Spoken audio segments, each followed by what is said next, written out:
What's your favorite song? Top of your head, gun to your head. The higher you go in the caliber of artist. Like the intro, I'm not a priest but a savior. That's Elroy, you know, for me.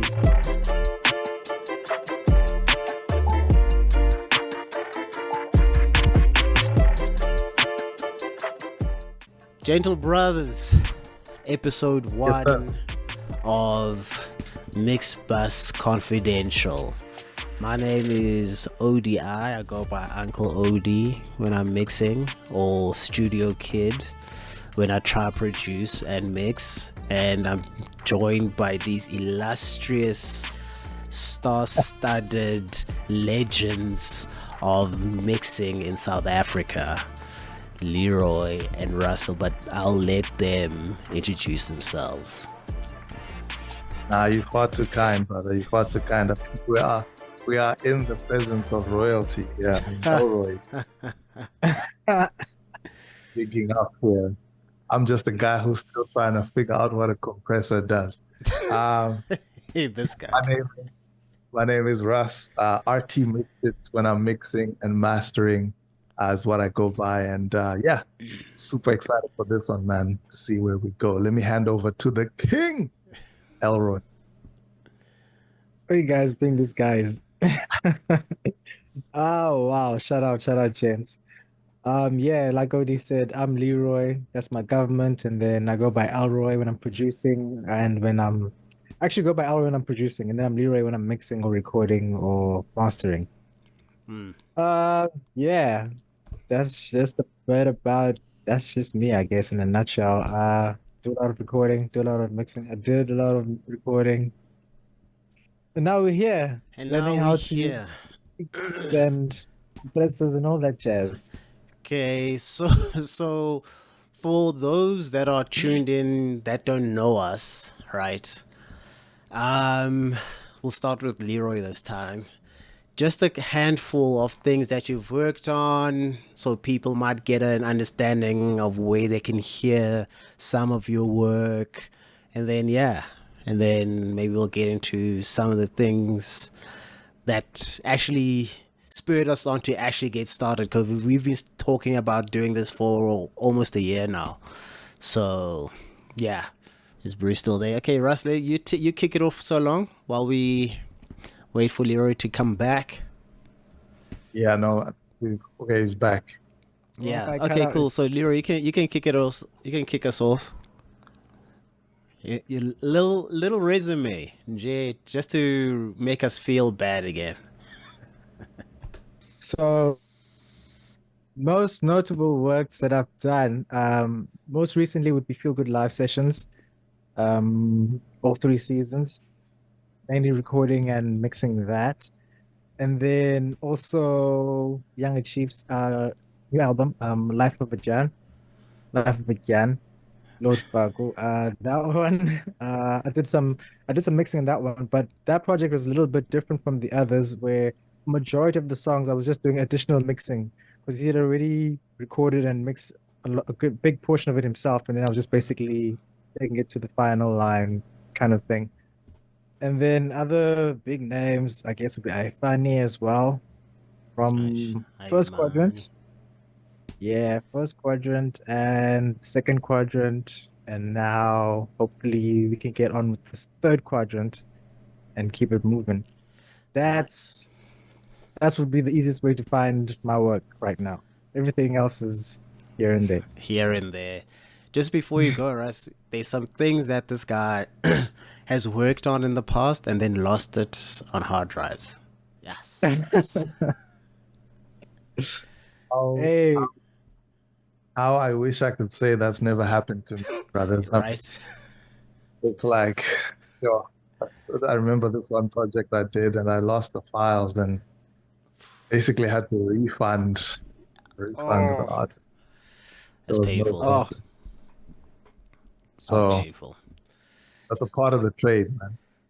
Facts. Yourself, good sir? Sure. Your sound, bro. Where do we find it? What some of the things, man?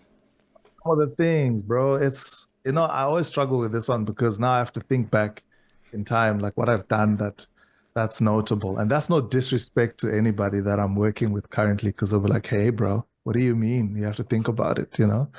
Uh, but I guess notably, I've worked with some of you might know Lucanio. I did a track for him called High Roller, which did really well. I've also on the Zim side of things, I worked on a Holy 10 album, for those of you who know Holy 10 out there. Um, And yeah, man, just some local projects that I've had like a hand on would be some of the Ukanyo stuff. I've been privileged to work with Ulizwi. She is quite a gifted man. She's incredible, just an Afro tech vocalist on just crazy. She's huge in Europe. Um, yeah, so I've had the privilege of doing some of that stuff.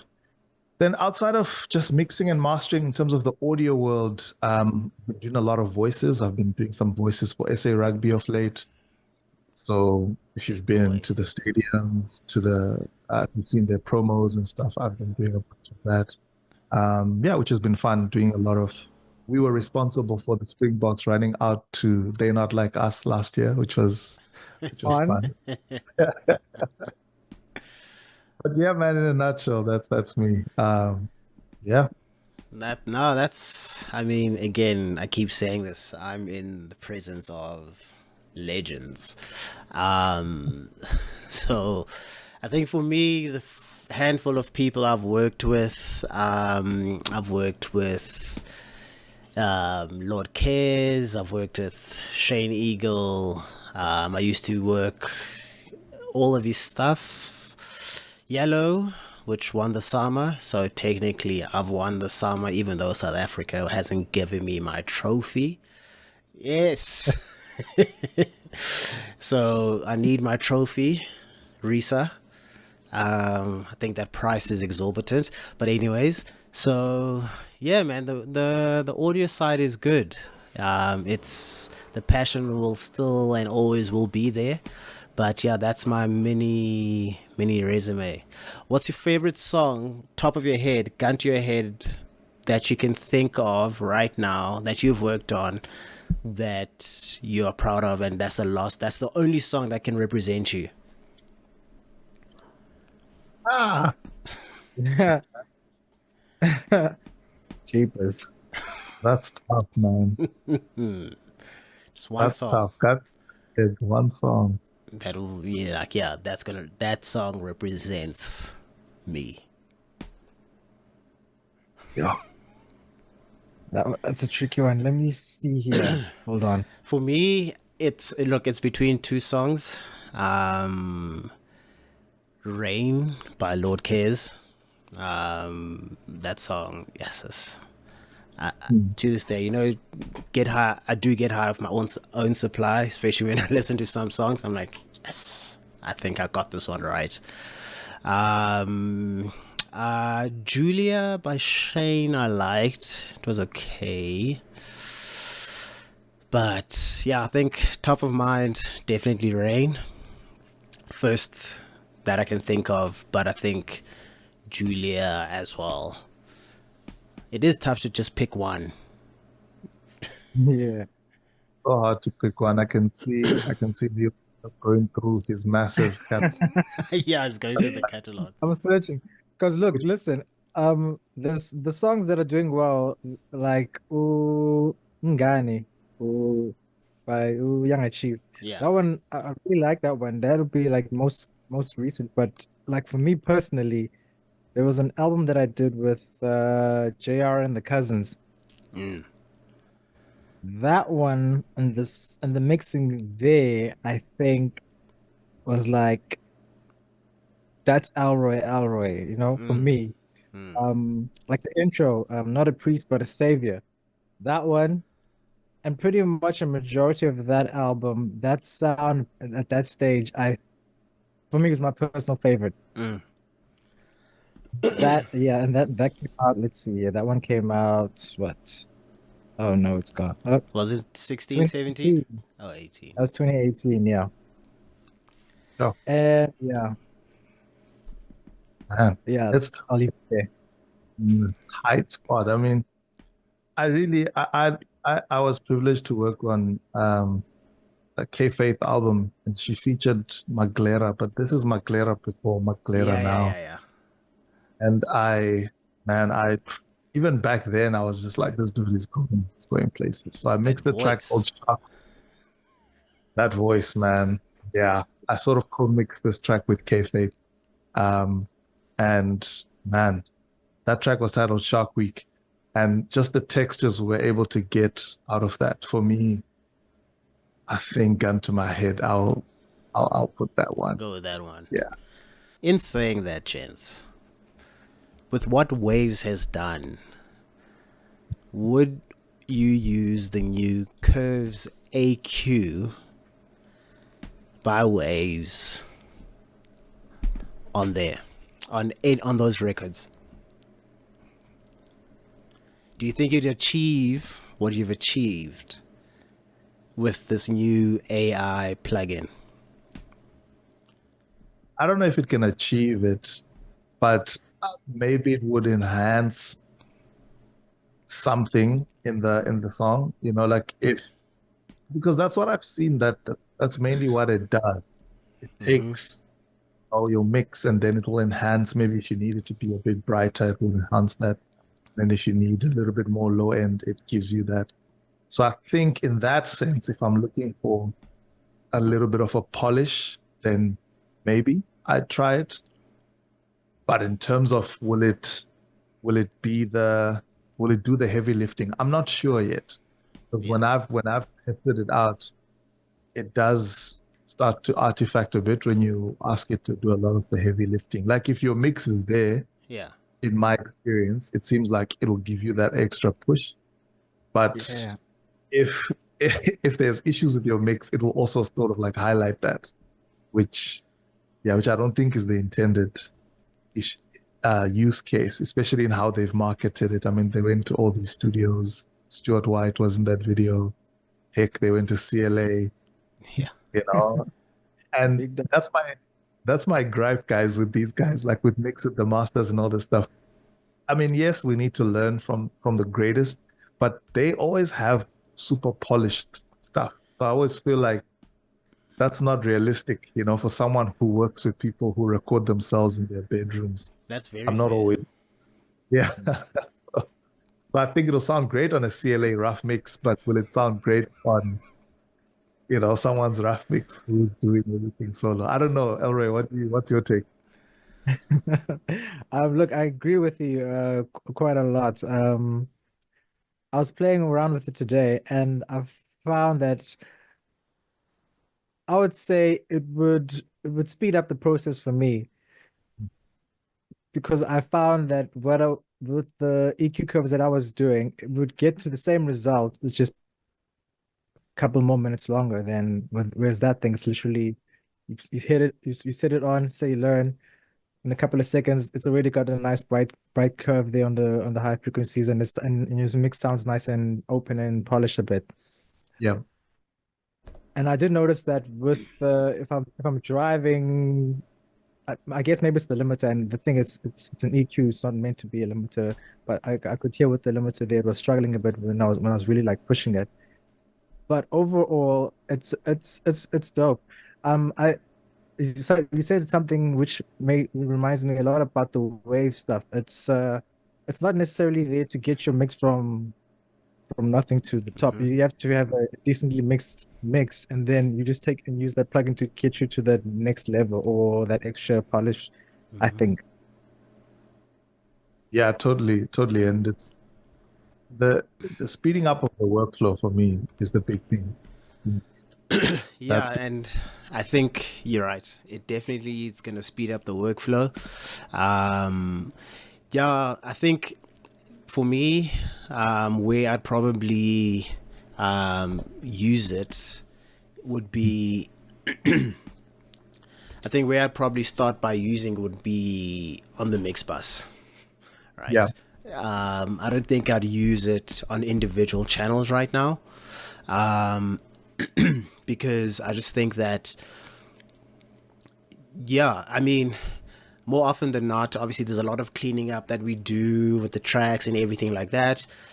And sometimes I don't want a bright vocal, and fine, yes, you can dial the plugin back and whatnot with the AI stuff, but at the end of the day, if you don't know what sound you're going for, you're just going to click a button and be happy with what it gives you. All right. Yep. So I think for me, where I would use it would definitely be first the Mixbuss, and just to get a tone, and then which leads me to my next question rather. Do you guys have plugins on your Mixbuss when you start your mix and mix into that, or is it an afterthought? It changes from mix to mix, but I think a good majority of the time I just have the SSL bus compressor on my mix bus, and I'm mixing into that really. But that's usually so I'll start off with the clean bus, nothing on the bus, and then as I'm mixing, once everything's sort of settled, and then I add the SSL mix bus compressor on the end, and then just drive into that, and then leave it, call it a mix. Sure. What about you? What you guys? They always say, that the person is a legend when they have like one or two plugins on the mix bus. Exactly. I'm just thinking about everything. I'm just thinking I'm probably using all 10 slots on mine. So I'm like, so my mix bus is actually split up. So I've got a final bus for the instrumental, and I've got one for vocals, and then I've got one for the mix, and then that feeds the master. Yeah. And I've always thought of this as my console. Like I've always thought of this as like my sound. So whenever I start each mix, how I usually go about it is I'll definitely be tweaking the mix bus all the time. So if I work with a certain artist, I'll use the previous mix I did as like a template, and then start from there. And then I find that speeds it up for me. Like it gets me to the sound that I like very quickly, and then from there it's just like fixing problems. But I definitely have too much stuff. It's all doing a little bit, but there's like a lot. Yeah. Yeah, man. I'm with you, eh? It's very rare that I don't have. So sometimes I'll put on a tape emulator. Okay. I'll first go into tape, or the black box, the plugin alliance black box, as full saturation. That's probably the one plugin that's on every channel. Right? Black box. And then I can't remember when last I used the SSL bus compressor on the mix bus, to be fair. I use lately, or the last one was, what's the Shadow Hills? I like Shadow Hills. Untouched. That's really nice. Yeah. Especially when mixing, just there. So I'll go Black Box, Poig Tech, with nothing dialed in as is, because it already gives you a nice warmth that I like. And then I'll go Shadow Hills, and then I'll just have a L1 just sitting. Yeah. And this is obviously apart from the mix buses, the different mix buses or whatever the case might be. So yeah. Right. Or groups, or however you want to call it, auxes, groups. Yeah. Which SSL bus compressor are you using, Leroy? Is that the Waves one? It's the one from SSL actually. The SSL Okay, one. cool. Yeah. That's dope. I use the UAD one. I really like that. It's the bus compressor. It's the bus compressor 2 now. I think it's 2 now for the SSL. Yeah. Jeez. What's the difference between those? I actually haven't paid attention to the UAD one or the SSL one. I mean, I've played around with the SSL one, but what are you guys' thoughts on the differences around the three? Actual waves, UAD and SSL actually. I find the UAD one, I don't know how to put it, but I find it to be the most forgiving of the three. I think the Waves one I've just not been a fan of, um, just from the jump. I actually wasn't a fan of the SSL bus compressor until the UAD one came along. Then I was like, okay, let me check this out. The SSL one is a tad bit aggressive to my ear for what I use it for. So, especially on the mix bus, I genuinely don't want it to do much. It's just there to glue. So I'll have, they call it the cross eyes with the attack and release, where it's like short, like the slowest attack and the quickest release, and it's the notches like make a little cross eye. So I don't want it to do much. I just want it to do a little bit. So already the SSL one to me was grabbing at the transients in a way that felt quite aggressive for me. But that works sometimes if that's what you need. But the UADs are just a bit more laid back, a bit more forgiving, to my ear. And then also I've got an L2 like you, OD, on my. Yeah. Hey guys, the L2, no, it's untouchable. It's one of the best flip. Didn't you say the other day when we were speaking, Leroy, that you still use the R comp? I still use the R comp, the Renaissance set. R comp, RVox, Yeah. L2. The L1, I used to like the L1 a lot. I just felt the L2 just handled the transients a lot a lot more forgiving than the L1 for some instances. So I sort of switched back to the L2 now. Mm. But I did want to ask you about mix buses before we move from there. Yeah. You used to do something that sort of inspired me as well. I remember like every year would come, you'd be like, okay, switching up the mix bus, and then you'd be trying like different mix bus strips. Is that something that you still do now, or have you now sort of like found your this is my mix bus and it always goes like this and it stays like this? So I think I think I still do shift, especially when I was working with the artists quite off, like Shane and them. So I'm like, okay, cool. I'm not gonna do the exact same thing I did for the previous project. I need to make sure I find a different, whether it's a vocal chain, whether it's the mix bus, something has to be different. And then that also forced me to try new things and try find a sound that I liked. But definitely, I think it's something, even with radio production, now that I do to this day, when I master send off the radio promos, I'm like, last time I've got that, but let me just, have you guys played with kaleidoscopes? You know those crazy effects plugins that will do crazy random noise, brow rising? I'm like, oh, let me throw that on there, let's see what that does. Not yet. Not yet. But I've heard of Kaleidoscope. Plugin. Yeah, but yeah, I think I answered your question. Okay. Yeah, but definitely, I think for me, it's just like I don't want to keep doing the same things over and over, because then it can get boring. Yeah, and just just get used to that sound very quickly. Yeah.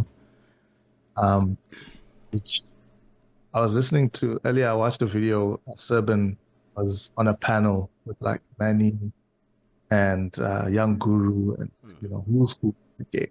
I don't even know where they did this, but to have all those people on the Zoom call, whoever did that, Yes. kudos to them.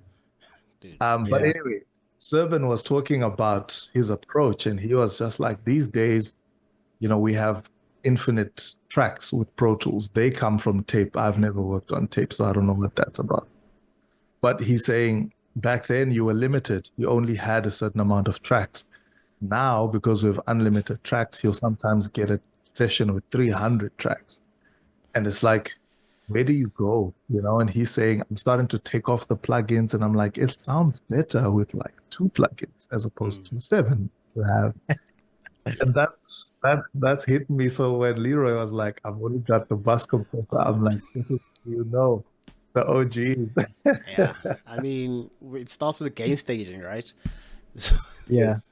you've worked. You just said younger mixed, basically mixed the record. You worked with K Faith, who's an artist engineer as well. Yeah. What is that like for you guys? Like when you work with an artist slash engineer? Again, because I think it's fair to say now, in this day and age, everyone can be an engineer, can mix to a certain extent. Um, but yeah, how's that? It's different for me. Um, but it's different, but not in a bad way, because it also helps. It sort of helps speed up the whole process because I've already got a more guided direction of where the artist wants to go. So he just gives me a few notes. Okay, can you just touch up maybe the drums or touch up the vocals a bit or clean up the vocals? Because I find I might in some sessions I'm doing quite a bit of that, just cleaning out making it tighter, like audio wise, getting rid of the background noises, and then polishing the already the vocal or whatever instruments I'm dealing with. So it's kind of cool. How about you, Russ?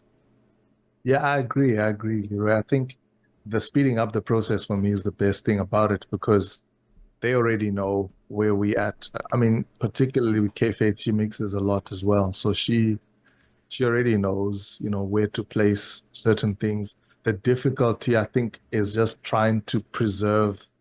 Usually the knock in her drums Yeah. is crazy. So it's very hard to try and do anything with that. And initially, when the first mix I did for her, I was like throwing all these plugins on it and trying to do all these things. And now, whenever she sends stuff, I leave it. No EQ, no Yeah. compression, nothing. It's already there. I don't need to add anything to it. Just go through the mix bus gain stage, and that's literally it. So it's much faster. It's not painful. Things are already semi-edited. And if something is distorted or sounding funny, it's meant to be there like that. So But yeah, yeah. don't you find, or Yeah. aren't you worried about the fear now of, demo-itis? Because now they were like, this is the sound, but you're like, oh, they're like, yeah, but this is what it sounded like. And I'm sure now, especially with art or engineer slash artists who then send it, that's even a big of an issue. Not really. I think they also experience demoitis in their world too, as when they put on the engineer hat. So I guess in Kay's instance, she's not particularly tied to anything. I think if usually for her stuff, she's on production and then, there's artists involved. So for her, it's mostly like, okay, this particular artist doesn't like a lot of effects or reverb on their vocals, so don't go ham that way. So it's more that than the demoitis. Demoitis is a cancer, man. Like it's Lee, you can jump in here. Demoitis Tough, is awful. tough one to beat, hey? Nah, Let me see. Let me see. Yeah, there were some records that were like that, and I would turn in the mix and then I'd keep getting notes, but then we sort of came to a point where we both realized like it's not that the mix isn't good, it's just that it's too different. It changes the feel of the or the vibe of the song. Maybe especially I know with this recent album with Younger, uh he wanted to keep it very hip hop, so he didn't want to go too polished like with Popstar. With Popstar, he let me do my thing, like go crazy with the make it as polishy and shiny as you want. And then with this one, it was more we need to keep it hip hop, and we don't want to get too clean. So it's supposed to sound that kind of dirty vibe to Yeah, it. yeah. That was all very much intentional, like you said. Like everything that's there is there for a reason. I mean, these guys know what they're doing. It's not like we're working with guys that need some guiding or anything. They Yeah, already know what they're doing, what they want. So it was like that. So I think it maybe depends on who you're working with, maybe. true. And building that, I guess, building that relationship. Yeah, yeah. And Yeah. but also say that sometimes, they come to us for a reason. Mhm. There's something that you heard that you like, so you've done your part, let me do my part as well. And Yeah. I think it's just finding that synergy with the guys that you work with.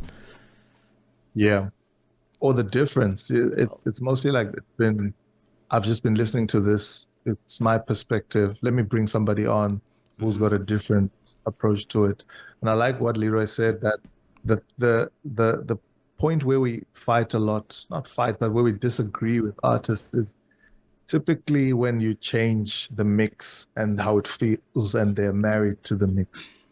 And it could be better. Like, and 9 times out of 10, it probably is. What you've done is probably making the song better.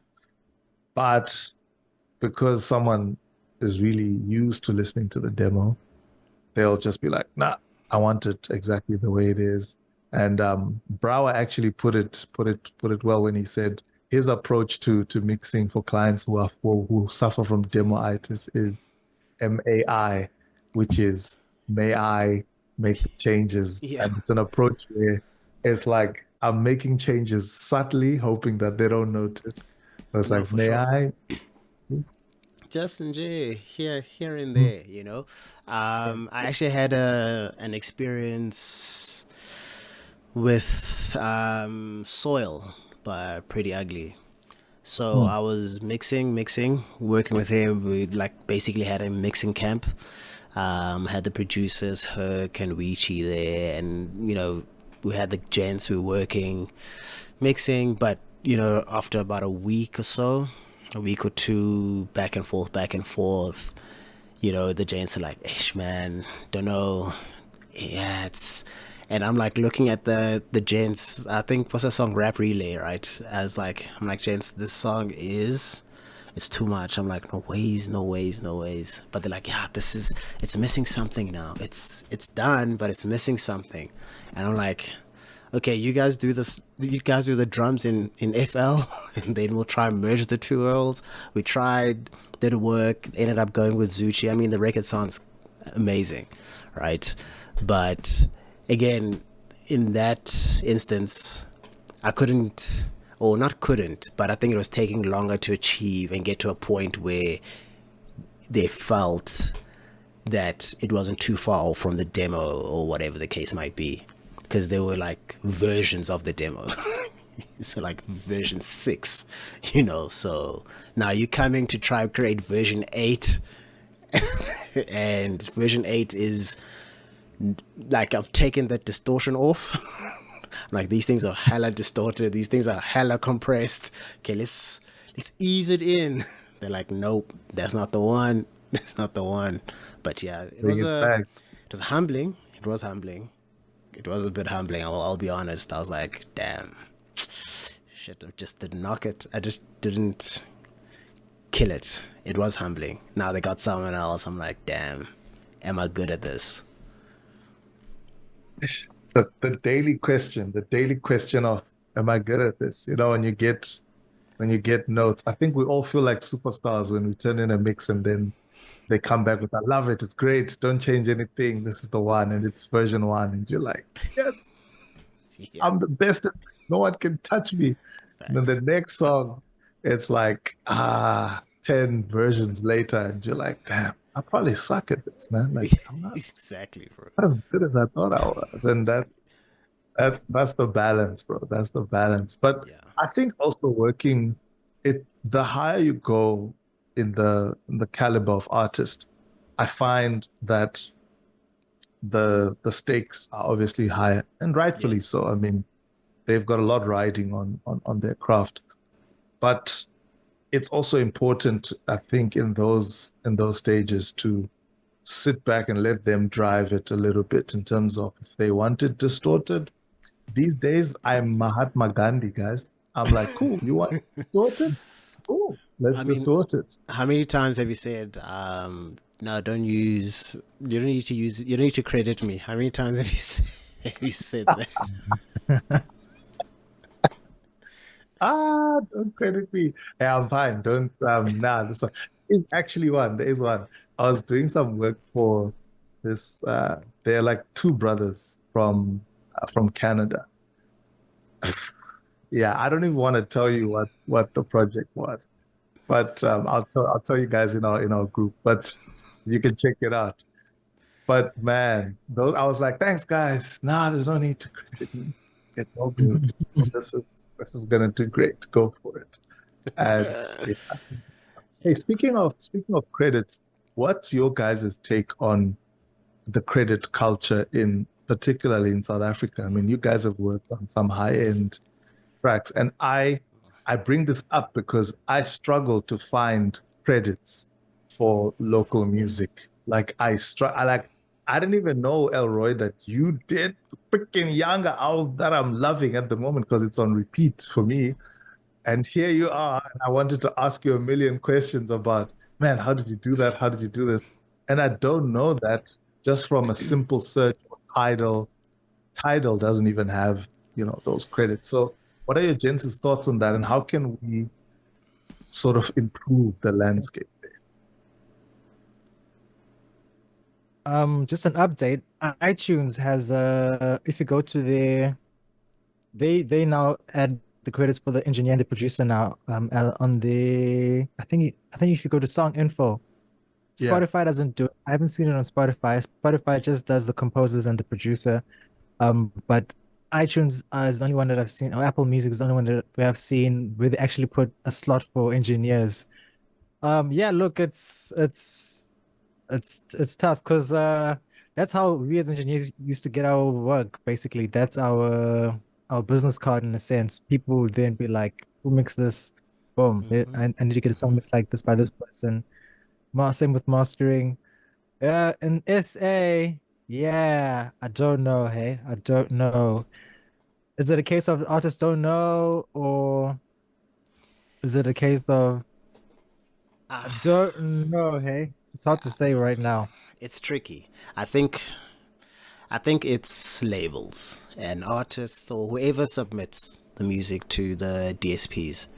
because you have to fight to have because yeah, title you can get your name on there for mixing or engineering or whatever. But it seems like the onus is on the engineer and to hound the label or the artist again that's our business card, it's like Yeah. that's what I miss about CDs and vinyls. You just, you Yeah. can go and see per track, mixed by, mastered by. And I mean, that's the first thing I do to this day when a new album comes out. I'll go to title, album info and read, Mm. check that out. Like, oh shit, Jason did this, or freaking, who's this? Alex Tomei, whoever, and then you'll be shocked. You're like, this Neil Pogue worked on whatever record. You're like, what? I'm Yeah. like, oh, that makes me want to listen more. It's like, I wonder what Yeah. they did there.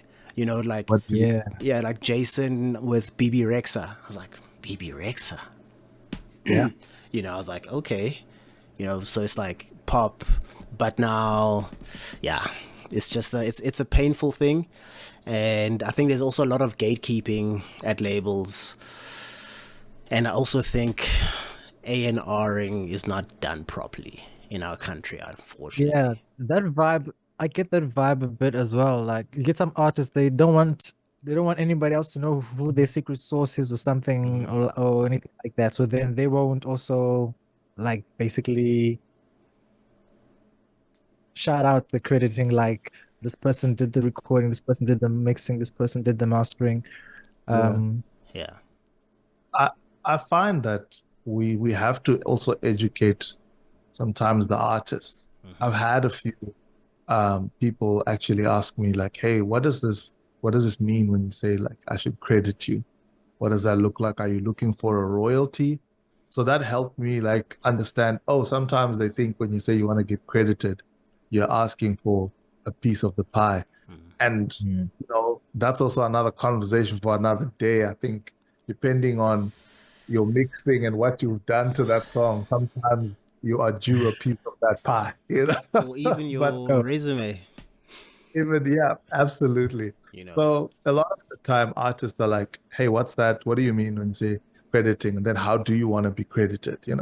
So I've Yeah. actually started to like send them, "Hey, credit me this way."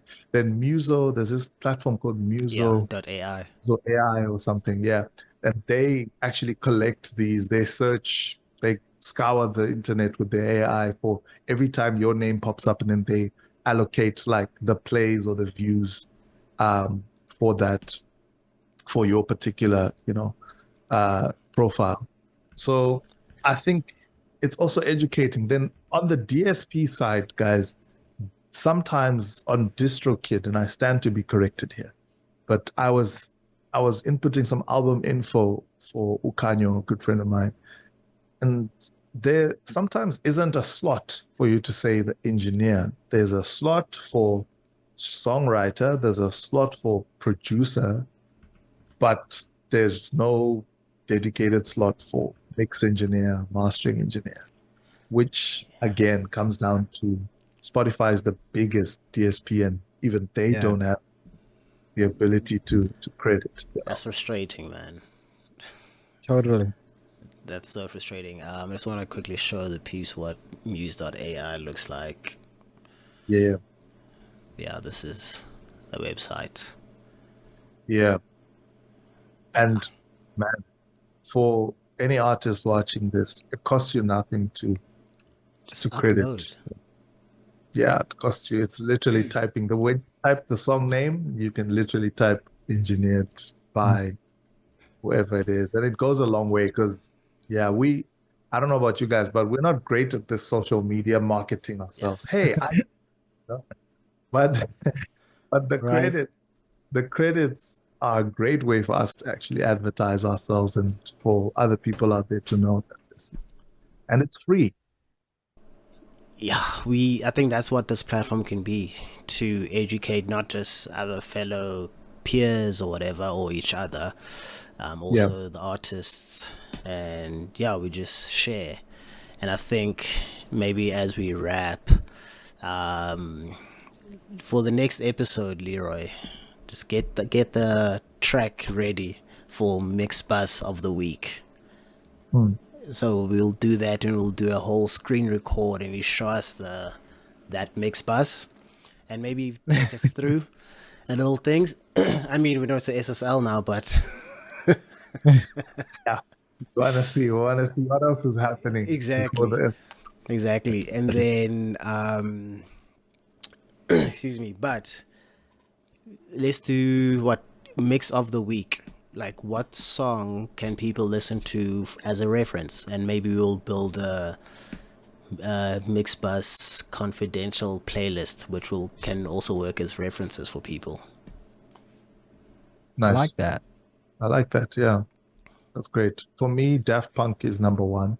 Random What Access Memory, the Ooh. whole the whole project? album, the whole project. I mean, if I'm gun to my head, Fragments of Time Okay. is my like reference ultimate. I test everything, headphones, speakers. That's my go-to. Mm-hmm. And yourself, Leroy? I ain't got one right now. Okay, for me, um,